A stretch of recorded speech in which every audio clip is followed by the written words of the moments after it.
Hello dear friends, আশা করি সবাই ভালো আছো। তো 365 দিন সাইক্লিং চ্যালেঞ্জের আজকে 52 নম্বর দিন।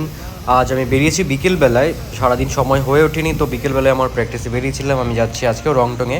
যখন বিকেলে রংটংয়ে যাচ্ছি, দেখো ওয়েদারটা কি সুন্দর ছিল, মেঘলা আকাশ। তখন কটা বাজে? 4:30 বাজে। কি সুন্দর ওয়েদার, চারদিকে পাখির আওয়াজ, বিভিন্ন রকমের পোকার আওয়াজ, ভালোই লাগছিল শুনতে।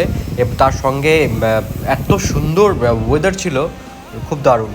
তো আজকে আমার 12 নম্বর দিন চলছে, তো এটা 365 দিন চলবে।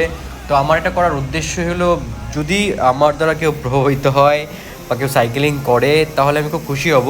কারণ সাইকেলিং, আমরা জানি সাইকেলিং খুব ভালো এক্সারসাইজ। সাইকেলিং করলে বিভিন্ন রকমের ডিজিজ থেকে ভালো থাকা যায়, সুস্থ থাকা যায়। সেই জন্যই আমার এই ভিডিও করার উদ্দেশ্য। পাশাপাশি আমি যে এন্ডুরেন্স ট্রেনিং করছি সেগুলো তোমাদেরকে দেখানো। ওকে, তো ভিডিওটি দেখতে থাকো, আর যদি ভালো লাগে অবশ্যই লাইক কমেন্ট করে দিও। আমার সঙ্গে থেকো, 365 দিন সঙ্গে থেকো। ওকে, থ্যাংক ইউ।